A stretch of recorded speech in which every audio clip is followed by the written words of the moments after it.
Hello guys, welcome back again sa ating YouTube channel, no, The Action Man. Una sa lahat, mega love shoutout po sa lahat ng mga kakamping at sa mga hindi man mga kakamping. Kung interesado ka sa bidyong ito, patapusin mo na hanggang dulo at huwag nyo nang kalimutan na i-like at i-share ang ating video para marami namang iilan sa ating mga kababayan na nagtutulog-tulugan sa katotohanan.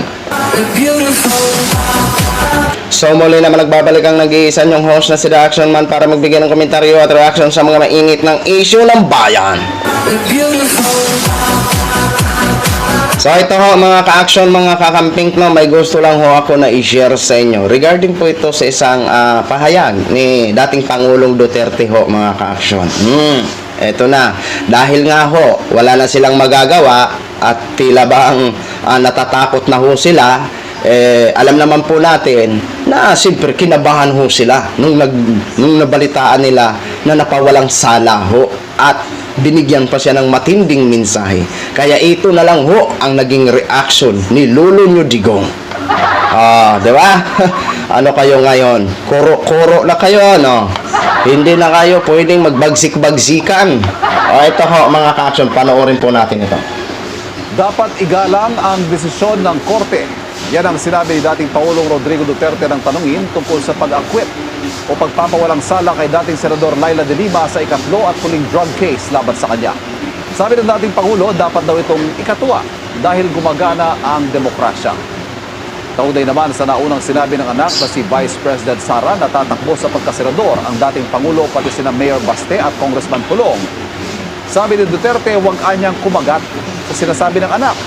Tanong niya, ano ang gagawin? Ayun ho mga ka-action, wait lang ha. Dapat igalang at ikatwa ang pag-acquit kay Attorney Leila de Lima dahil gumagana gumagana ang hustisya.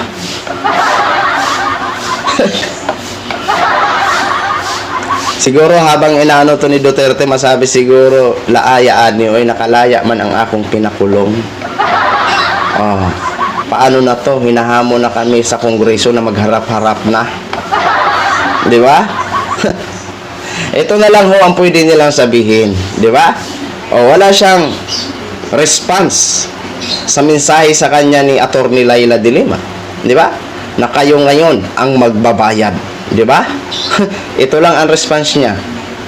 Igalang ang naging desisyon ng korte sa pag-acquit kay Attorney Leila de Lima.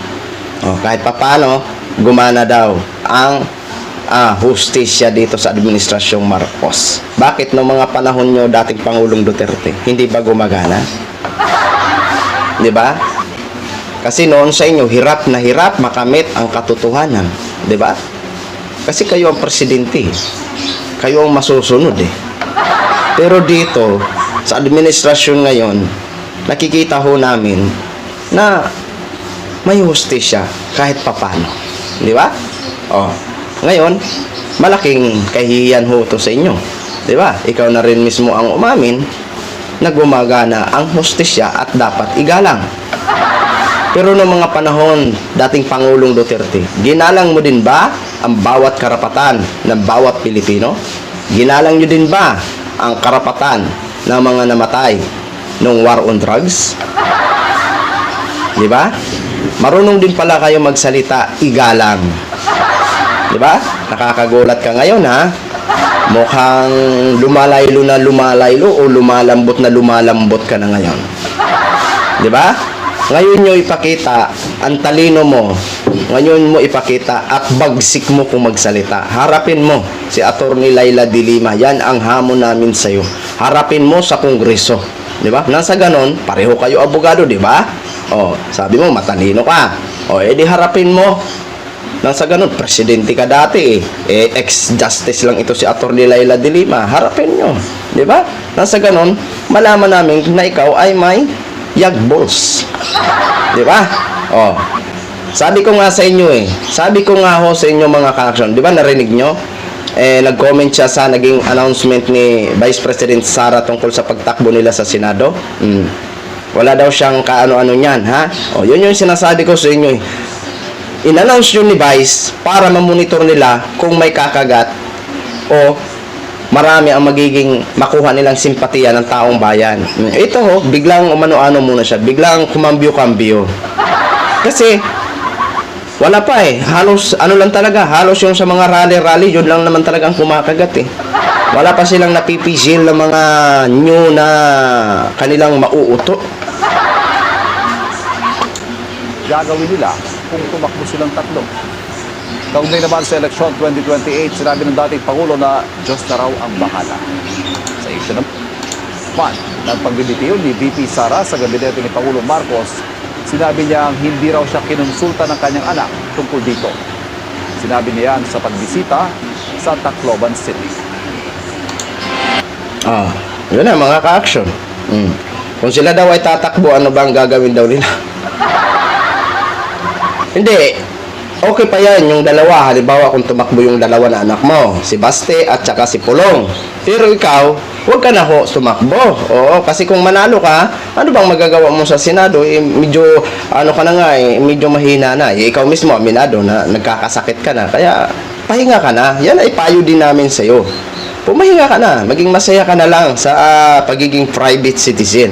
Diba? Huwag ka nang pasok-pasok ng politika sa Senado kasi alam naman namin na wala ka na talagang magagawa kasi hirap na hirap ka na nga maglakad, hirap na hirap ka na nga mag-aakyat-akyat sa stage.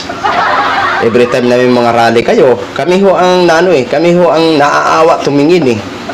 Di ba? Tama na. Nagserbisyo ka na since 6 years eh. Napatunayan mo na. Ang galing at talino mo eh. Di ba?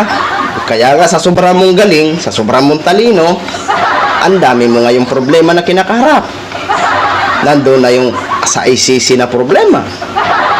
Nandun na yung 47.6 billion. Di ba? Nandun na yung sa West Philippine Sea.